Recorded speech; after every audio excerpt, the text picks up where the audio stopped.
Fala galera, beleza? Eu sou o Thiago Freitas, sou nutricionista e hoje a gente vai falar sobre hipertensão. Hoje é o quarto vídeo da série sobre a pressão alta e hoje, como vocês bem sabem, eu vou falar sobre pressão alta e sobre alimentos. Mas antes de mais nada, não se esqueça de se inscrever no canal, curtir e compartilhar para que mais informações como essa cheguem para mais pessoas. E se você ainda não viu os outros vídeos, clica aqui que eu já deixei linkados os outros vídeos da série de pressão alta, e se você ainda tem interesse, eu tenho outros vídeos sobre outros tipos de doenças. Então vou deixar marcado aqui a playlist de diabetes também. Então vamos pro vídeo. Bom, hoje a gente vai falar sobre alimentação e seu impacto no controle da pressão, e a gente vai conversar sobre nível de evidência e grau de recomendação.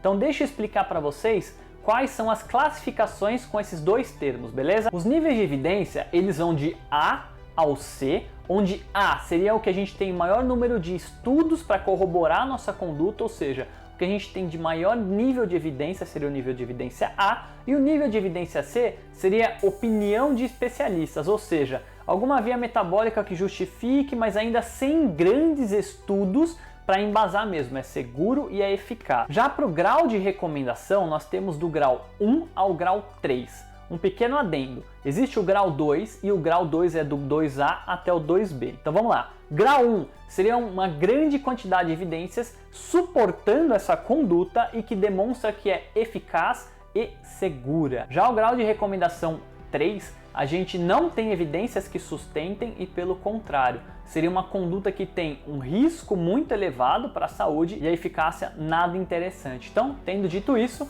o melhor dos cenários seria um nível de evidência A com grau de recomendação 1. Então, vamos lá conversar sobre alimentos. E eu vou abrir esse vídeo falando sobre o peso corporal. O peso corporal ele tem uma relação direta e linear com a pressão arterial, ou seja, à medida que o peso vai subindo, a pressão arterial vai acompanhando esse peso e vai subindo também. E isso já foi observado tanto em adultos quanto em crianças acima do peso. Assim como a gordura visceral, ou seja, aquela gordura que está no meio das nossas vísceras, também já foi associada de forma isolada ao aumento da pressão. Ou seja, quanto maior a adiposidade visceral, maior é o risco da sua pressão aumentar. Mas o contrário é verdadeiro também. Uma leve perda de peso, e daí vocês estão percebendo que eu estou falando de uma perda de peso discreta, já foi observada uma melhora, ou é observada uma melhora muito boa na pressão arterial, com grau de recomendação 1 e nível de evidência A. E nós, nutricionistas, nós conseguimos auxiliar nesse processo de perda de peso. Então você está pensando, poxa, Thiago, você vai falar de alimentos e está falando de perda de peso? É que, querendo ou não, a gente associa ou ajusta ou consegue trazer uma perda de peso melhorando ou ajustando o padrão alimentar, trazendo para um equilíbrio alimentar melhor. Então, agora vamos falar diretamente sobre alimentos. Existem 3 padrões alimentares que eles são eficazes para o controle da pressão e são descritos na literatura. Então, o primeiro seria a dieta DASH, que traduzindo da sigla em inglês significa intervenções dietéticas para frear a pressão alta. E ela tem como grande característica o consumo de frutas, legumes e verduras, além da adição de laticínios ou leite e derivados com baixo teor de gordura no dia a dia dessa pessoa. E além desses alimentos, esse padrão dietético ele introduz carnes magras, cereais integrais, além de reduzir o consumo de carne vermelha de uma forma geral, além da redução do consumo de doces e de açúcar de adição. E qual que é o grau de recomendação? Grau de recomendação 1 com nível de evidência A. Já o segundo padrão alimentar proposto para uma melhora da pressão seria a famosa ou a conhecida dieta do Mediterrâneo, que eu vou fazer um vídeo isolado sobre ela. Mas o que ela difere da dieta DASH? A dieta do Mediterrâneo, ela preconiza um consumo maior de azeite de oliva extra virgem, além do consumo maior de oleaginosas, ou seja, castanha do Pará, castanha de caju, amêndoa, nozes, amendoim, além de ter um consumo ou incentivar um consumo moderado de bebida alcoólica, principalmente de vinho. E qual que é o nível de recomendação? Ela tem como nível de recomendação 2A e um grau de evidência B. E o terceiro e último padrão alimentar recomendado para um controle pressórico melhor seria justamente uma dieta vegetariana, estrita ou não, sendo que na dieta vegetariana que não é estrita há a adição de ovos e leite e derivados. Então o que a gente tem de recomendação? Grau de recomendação 2A com nível de evidência B. O que eu acredito que no longo prazo, daqui 5 ou 10 anos, nós vamos observar uma mudança desse grau de recomendação. Nós vamos observar que a dieta vegetariana ela vai ser muito mais indicada para o tratamento da pressão. E por que isso? Porque ela tem sido estudada de forma mais recente, então não deu tempo de estudos grandes e populacionais relacionarem com uma grande melhora na pressão, mas fiquem ligados que isso possivelmente vai mudar. E o que esses 3 padrões alimentares têm em comum? Que eles são recomendados para a melhora da pressão.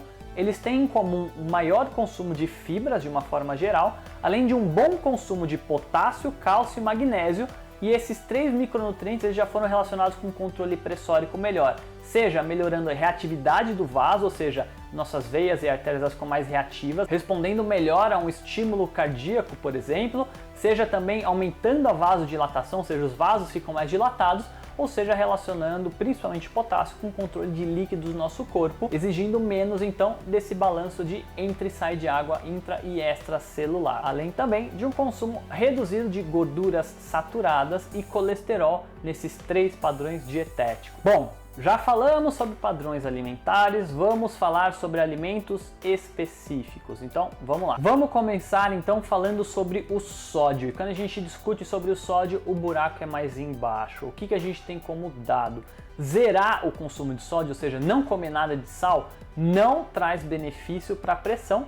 Porém, reduzir o consumo e manter mais ou menos em 2 gramas de sódio por dia, a gente já tem os melhores níveis de melhora de pressão. Abaixo disso não é descrito na literatura como um fator positivo, beleza? Mas só para vocês entenderem então. O objetivo então é consumir por volta de 2 gramas de sódio por dia. O brasileiro consome em torno de 11 a 12 gramas de sódio por dia. Percebe como é um grande problema populacional o consumo de alimentos hiperindustrializados ou cheios de temperos prontos? Olha a quantidade de sódio que a gente acaba consumindo. E por que eu falei que o buraco pode ser mais embaixo também? Cada vez mais a literatura tem demonstrado que existem pessoas que são sensíveis ao sódio e outras não. Então, nas pessoas que são sensíveis ao sódio, baixar o consumo de sal ou de sódio da alimentação é muito eficaz. Para quem não é sensível ao sódio, você não vê grandes diferenças no controle pressórico. Então, quem melhor para controlar isso? Senão o médico fazendo os exames adequados para conseguir observar esse balanço e essa oscilação da pressão mediada pelo sódio. Então não é para ficar testando em casa, beleza? O próximo grupo alimentar que a gente vai falar, com evidência de melhora de pressão, seria um grupo das gorduras, principalmente as gorduras insaturadas, que são divididas em monoinsaturadas ou poliinsaturadas. Para os 2 grupos aí de gordura, o nível de evidência é B e o grau de recomendação difere um pouquinho de uma para outra. Então, para as poliinsaturadas, o grau de evidência é 2A e para as monoinsaturadas, o grau de evidência é 2B. E onde a gente encontra essas gorduras? A gente encontra no óleo de peixe, na linhaça, no abacate, no azeite de oliva, nas oleaginosas, então amendoim, castanha, castanha de caju do Pará, amêndoa, nozes, enfim. A grande maioria de gorduras vegetais, tirando ali o óleo de peixe, beleza? Terceiro grupo alimentar seriam as fibras. E as fibras têm um papel importantíssimo não só no controle da pressão, como na manutenção da saúde. E vocês sabem que eu sou um fã incondicional da aveia.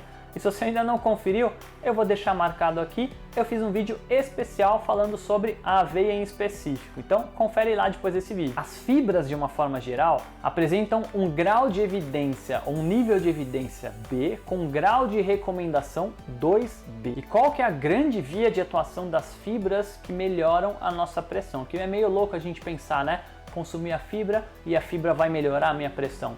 Quando a gente consome fibra, a gente melhora o perfil de bactérias no intestino e cada vez mais tem sido demonstrado que, ao alterar o perfil de bactérias no intestino, a gente fica menos sensível ao sódio, então elas ficam mais seletivas para a entrada de sódio, e não obstante isso, elas também alteram um metabolismo que é ligado com a renina e com a aldosterona, ou seja, elas alteram até mesmo o controle de entrada e saída de água no nosso organismo só pelo consumo de fibra e melhora da microbiota. Interessante, né?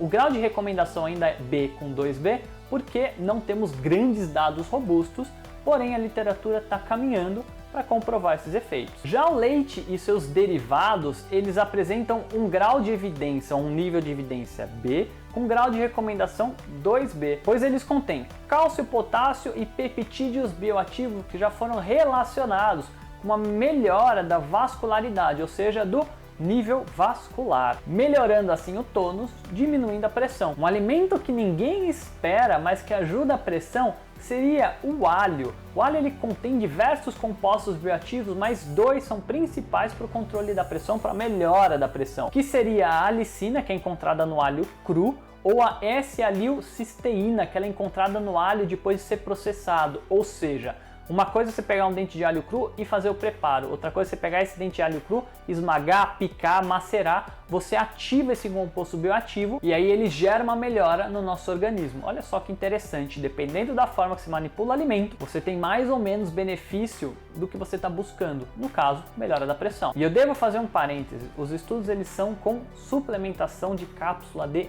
alho, então possivelmente através da alimentação a gente não consiga extrair todos os benefícios, mas vale a pena adicionar aí no dia a dia como um tempero, que é um tempero gostoso e possivelmente melhorando a saúde. Qual que é o nível de evidência? Nível de evidência B com grau de recomendação 2B, como a grande maioria dos alimentos, estão percebendo, né? O próximo alimento ou os alimentos seria o café e o chá verde. Por mais que o café e que o chá verde apresentem cafeína em sua composição, e a cafeína é uma substância que gera um aumento de pressão de forma aguda e transitória, o café ou o chá verde, eles são ricos em polifenóis e compostos bioativos que melhoram a reatividade vascular, ou seja, o seu consumo frequente não traz problema para a pressão, não aumenta a pressão. Lembrando que em doses comuns, de nada adianta você tomar aí 2, 3 litros de café, mas aparentemente de 1 a 3 xícaras de café por dia de café expresso, você não observa este aumento de pressão. Qual que é o nível de evidência desses dados? Nível de evidência B com grau de recomendação 2A, ou seja, de tudo que a gente conversou agora, é o que tem maior grau de recomendação, por enquanto, pensando em alimentos. Já falando em específico do chá verde, mesmo discurso do café, ele apresenta cafeína, podendo aumentar de forma aguda a pressão, só que o chá verde em específico, ele contém muitas catequinas, que já foram relacionadas com uma melhora discreta na pressão, com nível de evidência B e um grau de recomendação 2B. Por que que é pior do que o café? Porque o café é mais estudado do que o chá verde. Então a gente não tem tantos dados robustos do chá verde relacionando com a pressão, beleza? Entramos agora na parte que todo mundo gosta, que seria o chocolate. Foi observado que o cacau, ou em específico o chocolate meio amargo ou um chocolate amargo com mais de 70% de cacau, consegue reduzir de forma discreta a pressão arterial por conta da quantidade elevada de polifenóis e compostos bioativos neste chocolate, melhorando principalmente a vasodilatação. O vaso aumenta e o coração faz menos força para fazer esses líquidos fluírem pelo nosso organismo, com um nível de evidência B e um grau de recomendação 2B. E o último alimento ou grupo alimentar que a gente vai falar hoje seria justamente do consumo de álcool. O consumo moderado e frequente de álcool, então isso é importante, aumenta de forma linear a pressão arterial, onde a cada 10 gramas de álcool consumido é esperado um aumento de 1 milímetro de mercúrio da pressão. E se nós pensarmos numa pessoa que tem um consumo frequente, pelo menos moderado de álcool, ou seja, todos os dias tomando aí de 2 a 4 long necks ou 2 a 4 latinhas de cerveja, ou de 2 a 4 taças de vinho, ou de 1 a 3 porções de destilado, seja uísque ou vodka, já é considerado um consumo moderado de álcool, e se isso for frequente, o problema ele acaba acontecendo e a pressão vai subindo. Portanto, é esperada uma moderação desse consumo de álcool. Cuidado com os excessos de álcool, galera. Ah, Thiago, eu não bebo nada dia de semana, mas no final de semana eu tomo um fardo de cerveja. Isso é problemático também. Então, tomem cuidado. Quais são os níveis de evidência comparando ou associando o álcool com a pressão? Nível de evidência B com grau de recomendação 1, ou seja, a recomendação é não exagerar no álcool, beleza? E agora, como eu estou fazendo em todos os meus vídeos, colocando a minha opinião para fechar o conteúdo, vocês perceberam que equilíbrio e moderação é a palavra-chave para o controle da pressão, vocês concordam? Os 3 padrões alimentares, a dieta DASH, a dieta mediterrânea e a dieta vegetariana, elas se entrelaçam nas recomendações de frutas, legumes e verduras, onde só a dieta vegetariana se difere muito das outras porque ela corta a carne de uma forma geral, mas os efeitos metabólicos são muito semelhantes, ou seja, coma com equilíbrio, que a pressão ela vai se regulando com o passar do tempo. Isso que aqui eu nem discuti estilo de vida, seja exercício físico ou manejo de estresse, beleza? E aí galera, gostaram da conversa de hoje? Vocês conheciam essas dietas, seja a DASH, a dieta mediterrânea ou a dieta vegetariana? Deixem aqui nos comentários o que vocês acharam que a gente conversou hoje, se vocês seguem algum tipo desse de dieta ou se vocês acham muito difícil seguir esse tipo de padrão alimentar. Na semana que vem eu vou trazer dados mais recentes sobre alguns alimentos que tendem a melhorar a pressão arterial, beleza? Então não se esqueçam de se inscrever no canal, curtir e compartilhar para que mais informações como essa cheguem para mais pessoas e que o YouTube entenda que o conteúdo é relevante. Eu sou o Thiago Freitas, sou nutricionista e até semana que vem. Falou, valeu galera!